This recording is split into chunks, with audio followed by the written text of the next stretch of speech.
4 अगस्त सावन माह का आखिरी सोमवार के दिन शिवलिंग से चुपचाप ओठा लाना या गुप्त चीज जन्म जन्मांतर की गरीबी दूर हो जाएगी और आप हो जाओगे दुनिया के सबसे धनवान व्यक्ति। नमस्कार दोस्तों, आज हम आपको चैनल दिव्य ज्योति के माध्यम से बताने वाले हैं कि आखिर सावन के आखिरी सोमवार को कौन सी ऐसी चीज शिवलिंग से उठाकर व्यक्ति सबसे धनवान बन जाता है। क्योंकि अगर आप भी गरीबी में जीवन यापन कर रहे हैं तो अब आपके पास आखिरी सावन माह का सोमवार बचा है धनवान बनने के लिए। आप सावन माह में धनवान कैसे बन सकते हैं, इसके लिए हम आज के वीडियो में कुछ खास उपाय बताने वाले हैं जिनको करके आप अपने जीवन की जन्म जन्मांतर की गरीबी को दूर कर लेंगे। दोस्तों, सावन सोमवार हमारे जीवन में सबसे ज्यादा महत्वपूर्ण होते हैं। सावन सोमवार में भगवान शिव की पूजा अर्चना करके हम उनकी कृपा को प्राप्त करते हैं। आज हम आपको सावन सोमवार के ऐसे चमत्कारी उपाय बताने वाले हैं जिनको आखिरी सोमवार के दिन करके आप धनवान बन सकते हैं। बस गलती से इस वीडियो को भूलकर मिस मत करना, वरना आपको भगवान भोलेनाथ के क्रोध का सामना करना पड़ेगा। और चैनल दिव्य ज्योति पर नए हैं तो इसे सब्सक्राइब जरूर से करना। दुनिया के सबसे धनवान व्यक्ति आप ही होंगे क्योंकि आपके ऊपर भगवान महादेव की साक्षात कृपा होने वाली है। बस सामान्य सी जानकारी आज के इस वीडियो में देने वाले हैं।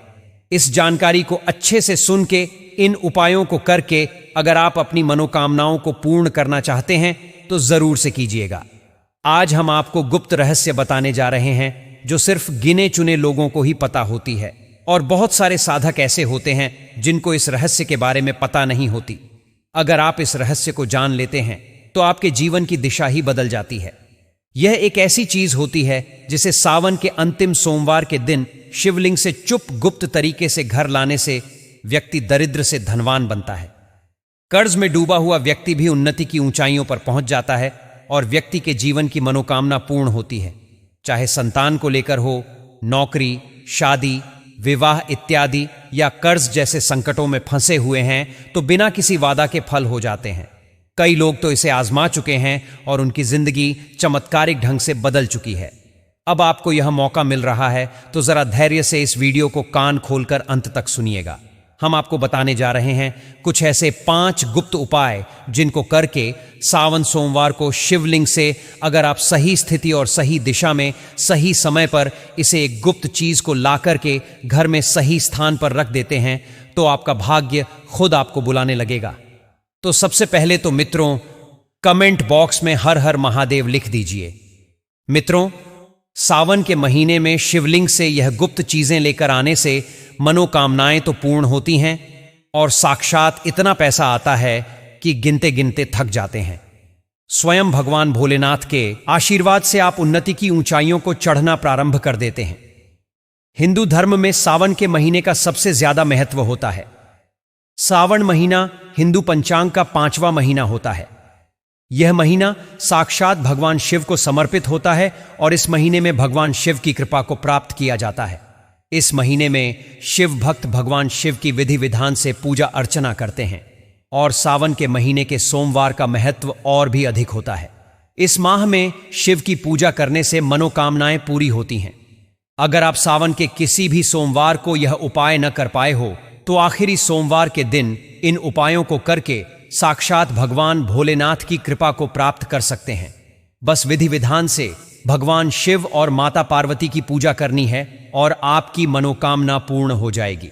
इसके साथ ही सावन के सोमवार व्रत रखने से भोलेनाथ की विशेष कृपा प्राप्त होती है। दोस्तों, इस बार 11 जुलाई से सावन की शुरुआत हुई थी जो कि 9 अगस्त रक्षाबंधन के दिन समाप्त होगी।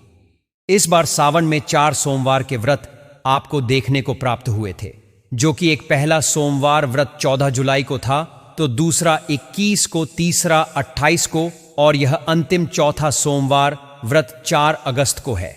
इस सावन के महीने के किसी भी सोमवार के दिन भगवान भोलेनाथ की थोड़ी सी पूजा साधना अगर आप कर लेते हैं, थोड़ी सी क्रिया कर लेते हैं तो व्यक्ति के जीवन की मनोकामना पूर्ण हो जाती है। उस व्यक्ति के जीवन के हर कष्ट खत्म हो जाते हैं। उस व्यक्ति के जीवन में धन आना शुरू हो जाता है।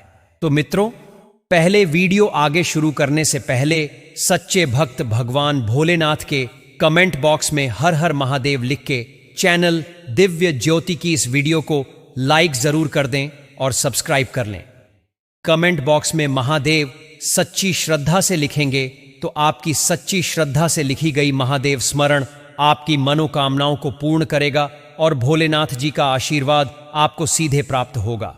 दोस्तों, इस वीडियो में हम आपको सावन के बचे हुए दिनों में आपको क्या करना है, क्या नहीं करना है, यह बताने वाले हैं। आपको भगवान भोलेनाथ के मंदिर जाकर के क्या क्या भगवान भोलेनाथ को अर्पित करना चाहिए और वहां से क्या ऐसी चीजें हैं जो लेकर आनी चाहिए ताकि आपके घर की गरीबी, दरिद्रता, परेशानी, कष्ट, दिक्कतें हमेशा के लिए खत्म हो जाएं। दूसरी तरफ घर पर सुख समृद्धि बनी रहे, ऐश्वर्य की प्राप्ति हो, धन धान्य से आपका घर भरा रहे। सावन का महीने का इंतजार हर व्यक्ति करता है ताकि उसे भगवान भोलेनाथ का आशीर्वाद मिल सके। कहा जाता है कि देवों के देव भगवान भोलेनाथ अगर किसी व्यक्ति को आशीर्वाद दें तो उस व्यक्ति का साक्षात काल भी आकर कुछ नहीं बिगाड़ पाता है। इसीलिए तो इस वीडियो में जो बताए गए उपाय हैं, इनको करके आप अपनी गरीबी को दूर कर सकते हैं। 4 अगस्त को भगवान भोलेनाथ को प्रसन्न करने का दिन है, तो ऐसे में छोटा सा उपाय जरूर कीजिएगा।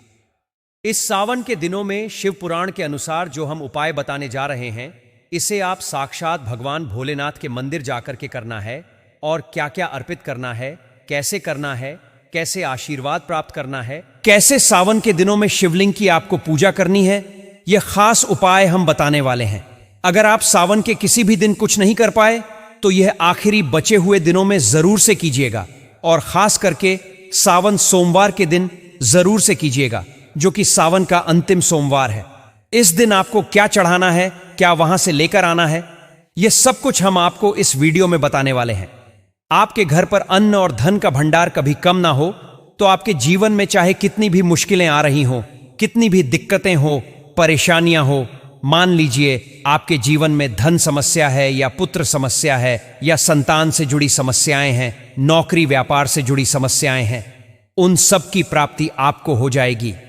बहुत ही ज्यादा परेशान हो चुके हैं तो अब आपको परेशान होने की जरूरत नहीं है। आपके शत्रु ने आपके ऊपर घेरा डाल दिया है, संतान की प्राप्ति आपको बाधा बन रही है।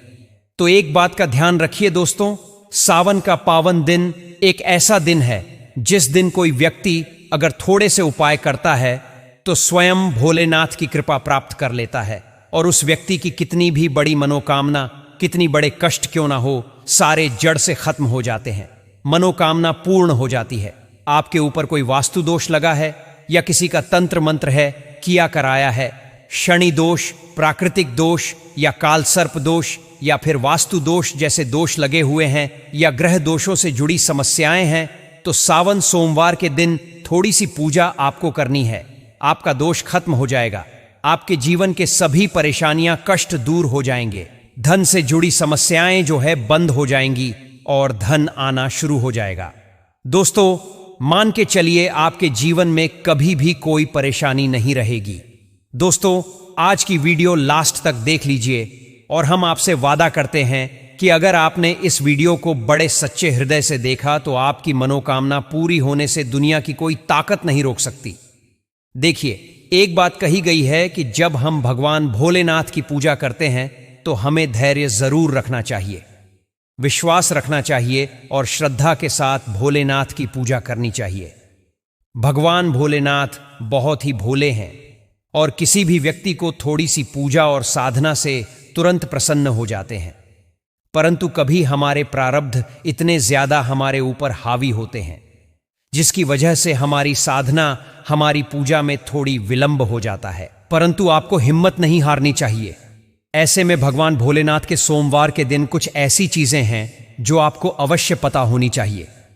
जैसे कि सावन सोमवार के दिन अगर आप भगवान भोलेनाथ के सामने पूजा करने जा रहे हैं तो अगर आपने कोई गलती कर दी तो भगवान भोलेनाथ आपसे क्रोधित हो जाएंगे और आप सही तरीके से पूजा करते हैं तो साक्षात भोलेनाथ आपको आशीर्वाद देंगे।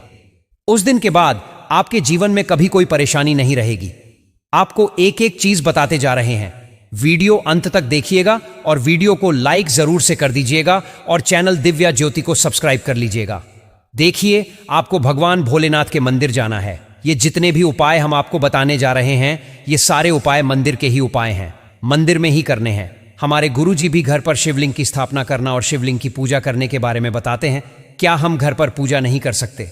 तो इसका उत्तर यह है भक्तों कि आपको मंदिर जाना पड़ेगा ही पड़ेगा, क्योंकि मंदिर का जो शिवलिंग होता है और जो घर का शिवलिंग होता है उसमें बहुत ज्यादा अंतर होता है। जो मंदिर का शिवलिंग होता है दोस्तों, उसमें एनर्जी होती है, उसमें साक्षात शिवलिंग का वास होता है, करोड़ों गुना ज्यादा उसमें ऊर्जा पैदा होती है, सकारात्मक ऊर्जा होती है, जिसके सामने अगर आप थोड़ी सी पूजा अर्चना करते हैं तो तुरंत उसका फल आपको मिलता है और आपके जीवन की हर परेशानी चली जाती है। तो यह उपाय जो बता रहे हैं आपके जीवन की परेशानियों को खत्म कर देगा, आपकी मनोकामनाओं की पूर्ति करेगा। इस उपाय के लिए आपको मंदिर जाना पड़ेगा। 4 अगस्त को सावन का महीना का अंतिम सोमवार पड़ने जा रहा है, तो यह ऐसा दिन है। इस दिन अगर आप मंदिर जाकर भगवान भोलेनाथ की पूजा आराधना करते हैं तो मान के चलिए दोस्तों, आपके जीवन के कष्ट खत्म हो जाएंगे, धन के भंडार लग जाएंगे। तो आपको क्या लेकर जाना है? कहीं कॉपी पेन लेकर नोट कर लीजिए। आपको एक गलती भी नहीं करनी है, इस बात का ध्यान रखिए, वरना आपकी पूजा भंग हो जाएगी, आपकी पूजा संपन्न नहीं मानी जाएगी। दोस्तों, सबसे पहली चीज जो भगवान भोलेनाथ को सबसे ज्यादा प्रिय है वह है जल। जल लेकर जाना है। सावन सोमवार के दिन कई लोग हमसे यह कहते हैं कि गुरुजी जल जो है वह तो शिवालय में भी मिल जाता है, शिव मंदिर में मिल जाता है। तो नहीं दोस्तों, वहां का जल आप तभी चढ़ाइए जब कोई दिक्कत हो, वरना आपको अपने घर से ही जल लेकर जाना होता है। आखिर घर से जल क्यों ले जाया जाता है, इसकी भी बात सुन लीजिए। घर से इसलिए आपको जल लेकर जाना होता है ताकि आपके घर का जो जल है जो ले जा रहे हैं वह घर की हर तरह की तंत्र मंत्र साधना जिसने भी आपके घर में कर रखा है, बुरी नजर होती है, बुरी नेगेटिव एनर्जी होती है, वो सीधे भगवान भोलेनाथ के पास चली जाती है और आपको पॉजिटिव एनर्जी मिलती है और आपके घर का तंत्र मंत्र कट जाता है। जिस आपको घर के जल को ही लेकर जाना है और घर का जल भगवान से जुड़ जाएगा। उस जल के द्वारा आप भगवान को अपनी सभी दिक्कतें बता देंगे और उस जल को जैसे ही भगवान भोलेनाथ पर आप चढ़ाएंगे, अपनी समस्याओं को बताते हुए आपकी समस्याएं खत्म हो जाएंगी। इसीलिए घर से जल लेकर जाएं। सबसे जरूरी चीज जो जल ले जा रहे हैं उसमें 2 से 4 बूंद गंगा जल जरूर डाल दीजिएगा, क्योंकि गंगा जल डाले बिना आपकी पूजा संपन्न नहीं मानी जाएगी। महाशिवरात्रि का दिन हो या फिर सावन सोमवार का दिन हो, आपको जल घर से ही लेकर जाना चाहिए। वैसे भी साधारण से दिनों में सोमवार के दिन भगवान भोलेनाथ को घर का ही जल लेकर जाना चाहिए और उसमें गंगा जल डालकर ले जाना चाहिए। साथ में आपको 3 पत्ते वाला बेलपत्र। दोस्तों, बेलपत्र बहुत शुभ होता है। अगर आपने बेलपत्र लिया है तो 1000 कन्याओं को खाना खिलाने के बराबर माना जाता है। दूसरी तरफ भगवान भोलेनाथ को बेलपत्र चढ़ाने से भगवान भोलेनाथ प्रसन्न होते हैं, इसलिए बेलपत्र जरूर लें। तीसरा, सफेद पुष्प। सफेद पुष्प भगवान भोलेनाथ को चढ़ाए जाते हैं, इसलिए सफेद पुष्प भगवान भोलेनाथ के लिए आपको लेकर जाना है सावन सोमवार के दिन, ताकि वह प्रसन्न हो और आपको ढेर सारा आशीर्वाद दें, जिसके बाद आपके जीवन की हर समस्या खत्म हो जाए। दोस्तों, सफेद चंदन जो होता है यह बहुत ही ज्यादा जरूरी होता है सावन सोमवार के दिन। और ध्यान रखिए दोस्तों, भोलेनाथ को अगर आप दूध अर्पित करने जा रहे हैं तो एकदम कच्चा दूध होना चाहिए, पका हुआ दूध नहीं होना चाहिए, कच्चा दूध होना चाहिए। अब आपको क्या करना है? कच्चे दूध के लिए गाय भैंस का दूध ले सकते हैं। अगर आप चाहते हैं कि आपकी मनोकामना पूरी हो तो 1 डिब्बा लीजिए, उसमें काली मिर्च भर लीजिए। देखिए, बहुत ध्यान से सुनिएगा, जितनी बातें आपको बता रहे हैं एक एक सोने पे सुहागे का काम करेंगे। 1 डिब्बा लेकर काली मिर्च भर लेना और लाल कपड़ा साथ में लेना। उसमें लौंग कपूर आपको मौली धागे से बांध करके अपनी जेब में रख लेना है। सिर्फ इतनी चीज आपको ले जानी है सावन सोमवार के दिन। अब आपको पूजा कैसे करनी है, चलिए आपको बताते हैं। बड़े ध्यान से लास्ट तक देखिएगा। जितनी भी चीजें आपको बताई जा रही हैं उन चीजों को आपको ले जाना है और शिवालय से वापस लेकर आना है अपने घर पर, ताकि आपको धन की प्राप्ति हो सके, आपकी कोई भी मनोकामना हो वह पूर्ण हो जाए। भक्तों, आपको सबसे पहले मंदिर जाएंगे तो सबसे पहले इस बात का ध्यान रखना कि मंदिर जाने से पहले काले या नीले रंग के कपड़े धारण न करें, वरना भोलेनाथ आपको श्राप भी दे सकते हैं। सबसे पहले आपको करना क्या है कि पतली धार बनाते हुए जल लेकर के भगवान भोलेनाथ को अर्पित करें। बहुत ध्यान से सुनिएगा। पतली धार बनाते हुए भोलेनाथ को जल अर्पित करना है। अब आपको करना क्या है दोस्तों? भगवान भोलेनाथ को चंदन लगाना है। चंदन लगाने के बाद भोलेनाथ पर 3 पत्ती वाला बेलपत्र रखना है। 3 पत्ती वाला बेलपत्र रखने के बाद भोलेनाथ पर सफेद पुष्प अर्पित कर देना है। सिर्फ इतना आपको करना है। दूध अगर आप चढ़ाना चाहते हैं तो दूध भी आप चढ़ा सकते हैं। इतना बस आपको करना है। इतना करने के बाद आपको वहां खड़े होकर 108 बार ध्यान से सुनिए। 108 बार भगवान भोलेनाथ के मूल मंत्र ओम नमः शिवाय का जाप करना है। 108 की संख्या भोलेनाथ को प्रिय होती है। ये 3 चीजें ऐसी हैं जो आपको करनी है। इतना करना है। अब आपको क्या करना है? एक डिब्बा जो काली मिर्च का आप लेकर गए हैं, उस काली मिर्च के डिब्बे को आपको शिवालय के पास में जहां से जल गिरता है, शिवधारा है जो शिवलिंग से जहां पर पानी गिर रहा है, उसी शिवहरि के पानी से आपको छुआना है और अपनी जेब में वापस रख लेना है। जो लाल पोटली आप लेकर गए हैं बंद करके लौंग की, इसको भी छुआना है और वापस रख लेना है। अब आपको जिस लोटे से पानी ले गए थे, जिस लोटे में भी आप दूध ले गए थे, उसमें आपको क्या करना है? आपको जो भगवान भोलेनाथ का पानी है वहां पर जो गिर रहा है, ध्यान रखिएगा भक्तों, शिवलिंग से जो पानी नीचे गिर रहा है, उसी पानी का थोड़ा सा पानी अपने लोटे में ले लेना और अपने लोटे से पानी भरकर ले आइए। यह पानी वापस बचाना है। वह तो पूरा आपको भगवान भोलेनाथ को अर्पित कर देने के बाद थोड़ा सा पानी गिर रहा है, वहां से आपको पानी लोटे में वापस लेना है। और आप सोच रहे होंगे कि कई लोग वहां पर पानी चढ़ा रहे हैं, तो इस बात की आप चिंता ना करें, क्योंकि भोलेनाथ की शिवलिंग पर जब भी पानी चढ़ाया जाता है तो वह अमृत बन जाता है। कहा जाता है कि देवी देवता शिवलिंग के पास अदृश्य रूप से खड़े रहते हैं। 23 करोड़ देवी देवता शिवलिंग के पास रहते हैं। जो पानी गिर रहा होता है वह सभी धारण करते हैं। कितना पवित्र होता है शिवलिंग से गिरा हुआ पानी। तो शिवलिंग से गिरता हुआ पानी को आपको अपने लोटे में लेना है। सिर्फ थोड़ी सी बूंद ले लेना, ज्यादा नहीं लेना है। आपको घर वापस आ जाना है और लोटे का जो पानी लिया है उसे घर में आकर के घर के लोग जो होते हैं उनके ऊपर थोड़ा छिड़काव करें। पूरे घर में छिड़काव करें, कोने कोने में छिड़काव करें। ऐसा करने से घर की नेगेटिव एनर्जी दूर होगी और पूरे साल घर में कभी नकारात्मक शक्ति नहीं आएगी। आपके घर पर कोई काला जादू विद्या तंत्र मंत्र करने की कोशिश करेगा तो वह घर में काम नहीं करेगी। इससे आपके घर में नकारात्मक शक्ति चली जाएगी और सकारात्मक ऊर्जा आएगी। अब जो काली मिर्च होती है जो भगवान भोलेनाथ के शिवलिंग से छुआ कर लाए हैं, इनको पूजा घर में रख लें। और जो काली मिर्च का डिब्बा है, अब आपके पास इसे कभी भी आप किसी भी शुभ कार्य के लिए निकालें। जैसे मान लीजिए बिजनेस मीटिंग, नौकरी के लिए जा रहे हैं, तो काली मिर्च घर के मुख्य द्वार से पहले रखकर उसको पैर रख के निकल जाइएगा। मान लीजिए इंटरव्यू के लिए जा रहे हैं या नौकरी के लिए जा रहे हैं, तो बच्चों के साथ आप चाहते हैं कि उनकी नौकरी लग जाए, तो बच्चों से यह काम जरूर करवाइएगा। जो भी बाधा काम में आ रही होगी, अड़चनें आ रही होंगी, वह दूर हो जाएंगी और अपने आप वह बाधा हटने के बाद कार्य जो है अपनी सफलता की ओर बढ़ेगा। दोस्तों, भोलेनाथ का यहां पर आपको साक्षात आशीर्वाद मिलता है। सावन सोमवार के दिन आपके जीवन की हर परेशानी चली जाती है। अगर आपके घर में पारद का शिवलिंग रखा है तो माता पार्वती की पूजा करना चाहते हैं, भोलेनाथ की पूजा करना चाहते हैं, तो उसे अभिमंत्रित जरूर करें। शिवलिंग आप रखें, अच्छे से उनको मंत्रों द्वारा अभिमंत्रित करें। स्फटिक की माला हो तो उससे करें, या नर्मदेश्वर शिवलिंग हो तो कोई भी रख सकता है। अच्छे से उनको भोलेनाथ को अपने घर पर पूजन कीजिए। 1 लोटा जल चढ़ाकर, मंदिर में बहुत भीड़ भाड़ होती है, तो सावन सोमवार के दिन आप भीड़ भाड़ का नजारा बहुत ही खूबसूरत तो लगता है। कोने कोने में शिव भक्त अगर आम मंदिर में नहीं जा सकते, ठीक से जल नहीं चढ़ा पाए, तो घर में ही शांति से आप पूजन करें। गन्ने का रस जो होता है पंचामृत होता है। इस दिन भोलेनाथ को अभिषेक करें। दूध, दही, घी, शहद, शक्कर पंचामृत बनाकर अभिषेक करें। फिर भोलेनाथ का श्रृंगार करें, चंदन चढ़ाएं, अच्छा चढ़ाएं, जनेऊ अर्पित करें। थोड़ा सा चंदन का इत्र लें। इत्र जो है चंदन का लेने के बाद शिव शंभू को बहुत ही प्रिय होता है, तो उनको अर्पित करें। और उनकी पसंदीदा पुष्प आंकड़े की माला अगर बना सकें तो उसे जरूर बनाइएगा। उनका श्रृंगार कीजिए। सदा भार लिए हुए, गुलाब लिए हुए, बेल धुए हुए फूल उनको बहुत प्रिय होते हैं, यह अर्पित करें। 5 बेलपत्र अवश्य चढ़ाएं। इससे आप चाहे तो, आपके पास बेलपत्र नहीं है तो आप श्री शिवाय लिख के, ओम नमः शिवाय लिख के, चंदन से थोड़ा सा जल डाल के समर्पित कर सकते हैं। और जो बेलपत्र मंदिर में मिल जाते हैं उन्हीं को धोकर के भी चढ़ा सकते हैं।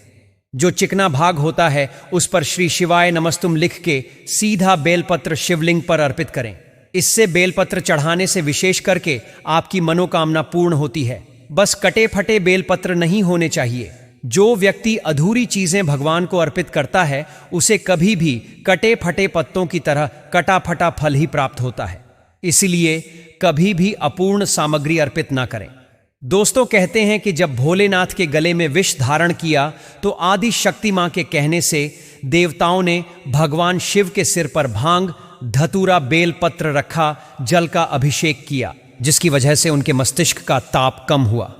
उस समय से भी भोलेनाथ को भांग धतूरा चढ़ाया जाता है। यह बात भोलेनाथ के भक्तों को कम ही पता होती है। शिवलिंग पर भांग धतूरा चढ़ाने से मनोकामना पूर्ण होती है। तो आप सोमवार के दिन शिव जी का जो त्रिशूल होता है, डमरू हुआ, आप इनको भी लाकर अर्पित कर सकते हैं। शिव जी के डमरू की जो ध्वनि है वह मंगल गुरु से संबंधित होती है, क्योंकि चंद्रमा उनके मस्तिष्क पर विराजमान होकर अपनी कांति से अनंत आकाश में जटाधारी महामृत्युंजय को प्रसन्न करता है और बुध आदि ग्रह इसमें संभव होते हैं, सहायक होते हैं। तो यह सावन सोमवार के दिन डमरू अर्पित जरूर से कीजिएगा। और सावन सोमवार के दिन भगवान भोलेनाथ से जुड़ी हुई जो भी चीजें होती हैं, चाहे वह त्रिशूल हो, जलाधारी हो, इन सभी चीजों को लाकर के भगवान भोलेनाथ पर समर्पित कर सकते हैं। बस दोस्तों, यही नहीं, अगर आप ज्यादा ही धन से ज्यादा जुड़ी समस्याओं का पर समाधान चाहते हैं, कर्ज को दूर करना चाहते हैं, तो सावन सोमवार के दिन एक शिव शक्ति के नाम का दीपक जो बेल वृक्ष के नीचे जरूर जलाइएगा। एक दीपक ले लीजिएगा, उसमें गोल बाती का आपको एक दीपक तैयार करना है। एक लंबी बाती डाल के दीपक तैयार करना है। एक ही दीपक में गोल और लंबी दोनों बातियों को डाल देना है और उसमें घी डाल के बेल वृक्ष के नीचे शाम के समय प्रदोष काल में चले जाइए और भोलेनाथ की स्मरण करते हुए, शिव शक्ति का स्मरण करते हुए जला दीजिएगा। ध्यान रखें, जो दीपक जला रहे हैं उसके नीचे आसन जरूर से डाल दें। या तो चावल डालें या फूल डालें या गेहूं के दाने डाल सकते हैं। और उसके बाद जब बेल वृक्ष का जो पौधा होता है, वहां की जो मिट्टी होती है, उसको थोड़ा सा लेकर के आइएगा, घर के कोनों में डाल दीजिएगा। इससे देखिए आपके घर में कैसा देह रूप से चमत्कार होता है। साक्षात महादेव की कृपा आपको प्राप्त होना प्रारंभ हो जाती है। तो आज के लिए बस इतना ही। उम्मीद है कि अच्छे से उपाय समझ आए होंगे। ना समझ आए तो वीडियो को दोबारा देखिएगा और अच्छे से कीजिएगा, बिना किसी गलती के कीजिएगा। आपकी सारी मनोकामना जरूर से निश्चित रूप से पूर्ण हो जाएंगी। मिलते हैं आपसे एक और प्यारी वीडियो में। ओम नमः शिवाय। हर हर महादेव। राधे राधे।